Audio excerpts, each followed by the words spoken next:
One of the challenges that we've had to deal with is kids videotaping and being an audience to bad behavior, including things like fights or vandalism.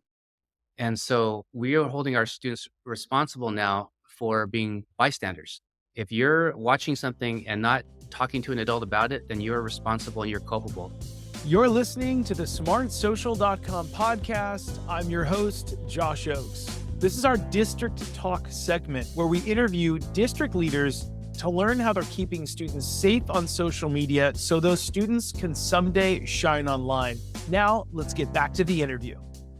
Hello, my name is Rivera, and I serve as very proud superintendent of Marietta City Schools. We have 9,000 students across 12 schools, and our district is just about 30 minutes north of Atlanta. Hello, I'm Thomas Taylor. I'm the superintendent of Stafford County Public Schools located in Stafford, Virginia, right outside of Washington, D.C., near Quantico, Virginia.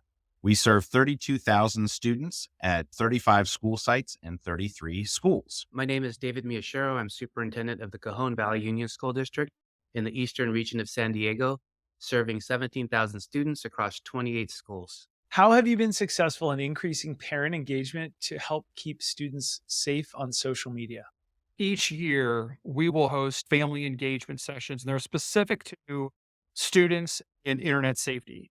And we break them up. We do elementary, we do middle school, and we do high school. And the purpose of that is to offer specific online, if you will, community meetings where we have experts come in and share suggestions and strategies with families that are age and developmentally relevant. We don't try to paint with a broad brush. What a kindergartner does with technology is different than what a high school senior may do. And we really tailor those different sessions supported by our school district to families. So therefore they are informed. And our hope is a half step ahead of their kid.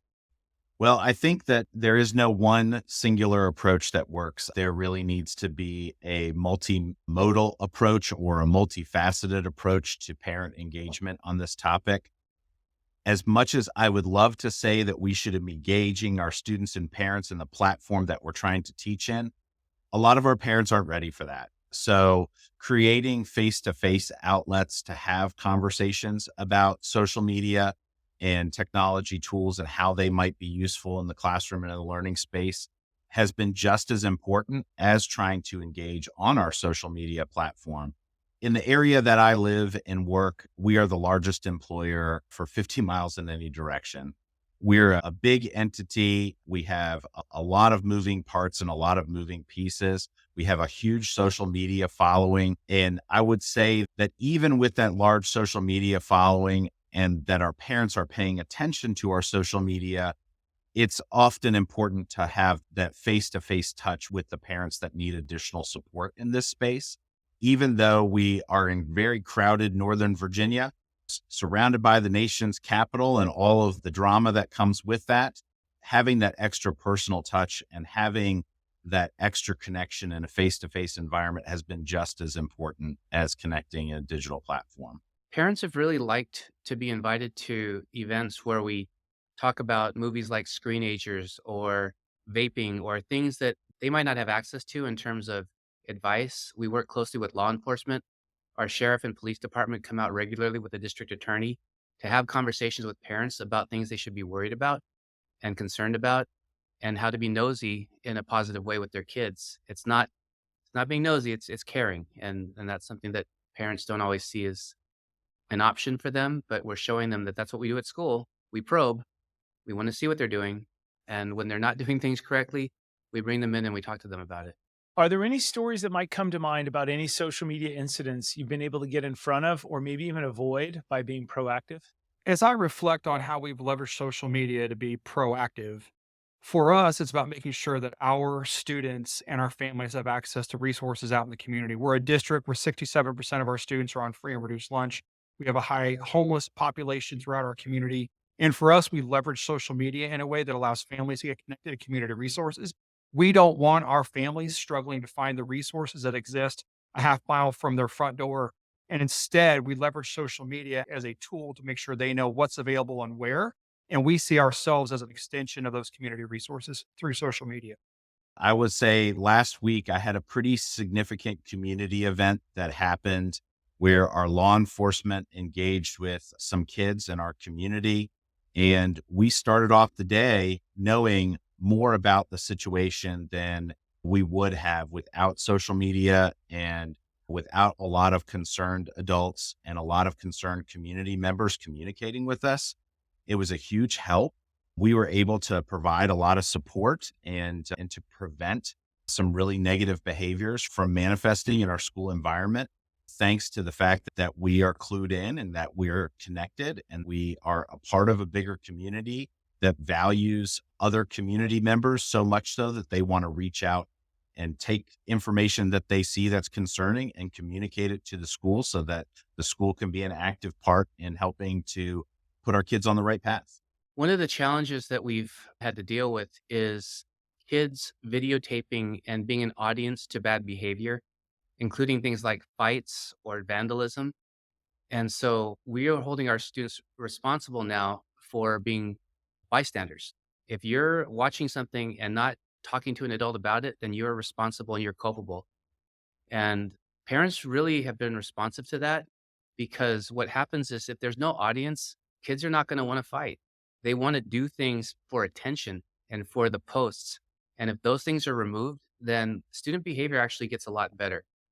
And so we're teaching our students to use social media, but when they see bad things, then it's time to shut it off and talk to an adult.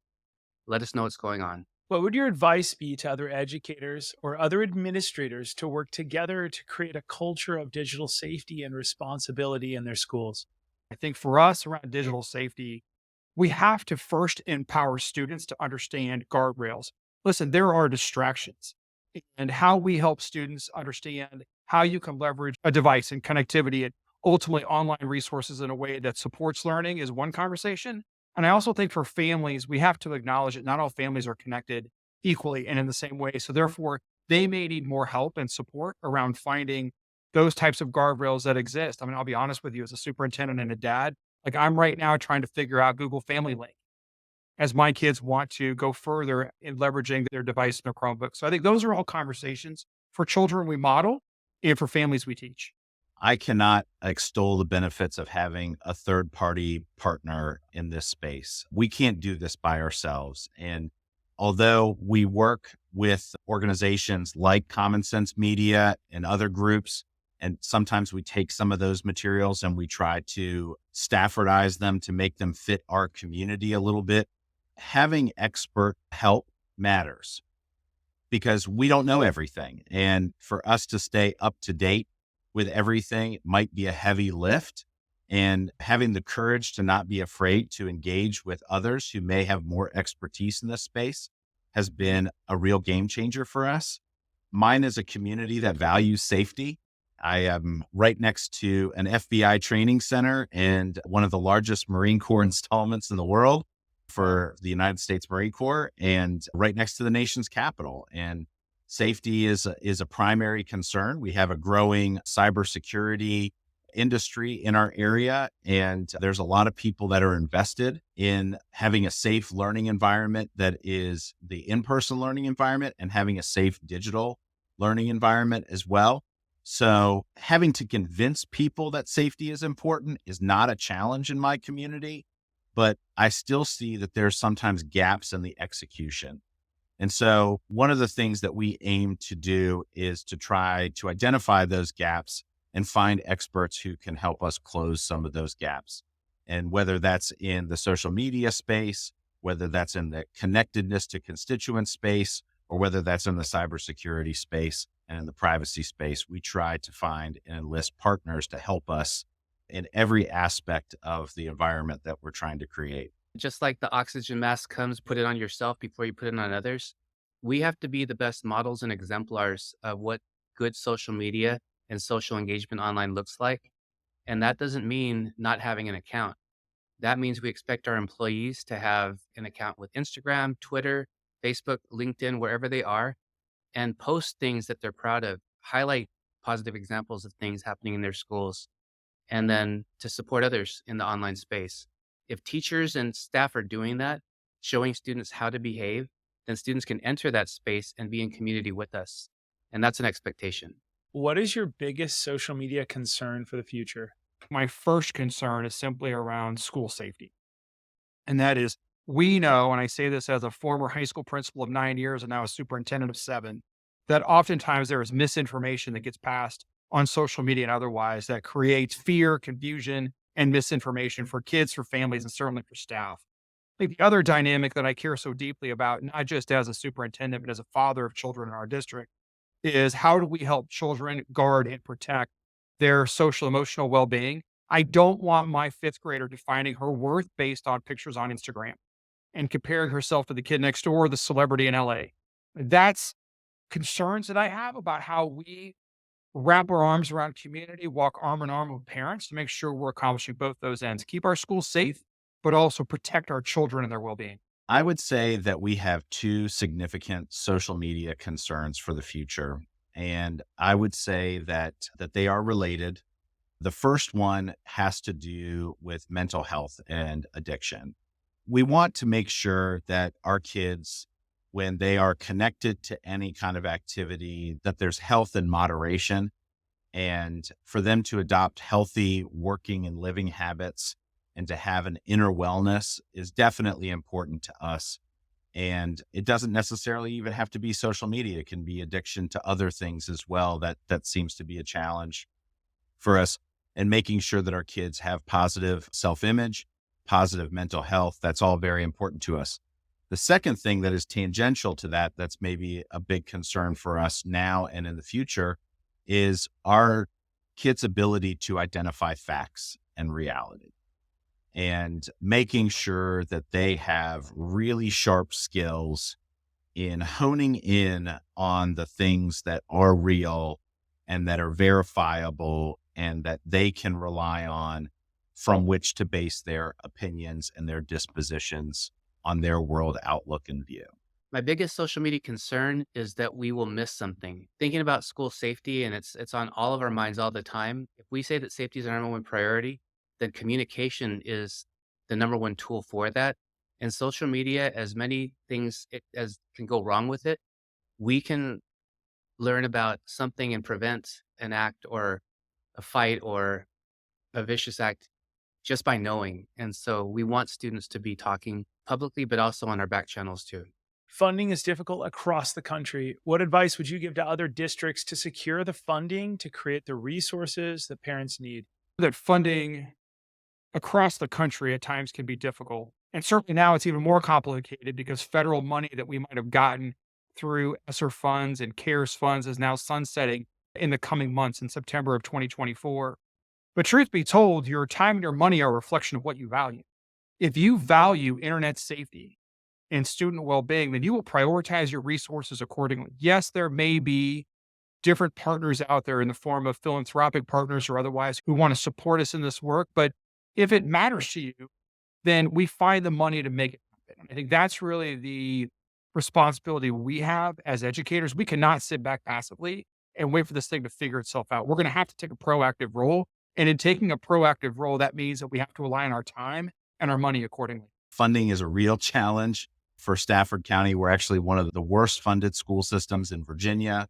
And Virginia is one of the worst funded school systems in the entire country. So we're kind of like at the bottom of one of the bottom states in terms of funding. We have had some success in tying some of our efforts to health and wellness grants and exploring that space as a tangential avenue for access to some funding sources. And I would say everything from local community to regional to state to national, finding those avenues that are linked to health and wellness seem to be a real positive way for us to procure funding. When I started in 2014, we passed a bond measure to provide technology to our families. We went and got taxpayer support. And in order to have a refresh plan, in order to have data privacy and security and an infrastructure, it's going to cost money. And either you're going to have to start eliminating things in the general fund budget or go out to the voters to ask for support. But either way, communication and transparency is going to be very important. Thanks for listening to our smartsocial.com podcast. I'm your host, Josh Oakes. This was our District Talk segment where we interview school district leaders to learn how they're keeping students safe on social media so those students can someday launch into their future by shining online. This episode was brought to you by our smartsocial.com VIP program. It's called the Very Informed Parent Program, which helps you engage your students with teen-led video lessons. Stay one step ahead with our premium parent newsletter and discover hidden features on trending apps on teens' phones and our 54 plus live parent and student-friendly events every single year. You can click on the link below to chat with one of our team members if you want a free pass to our VIP program to support your community with our smartsocial.com resources. And if you're a district leader who has a success story, we would love to feature you on a future episode. You can click the links below to reach out. Thanks so much for listening, and we look forward to seeing you on the next episode. Have a great day.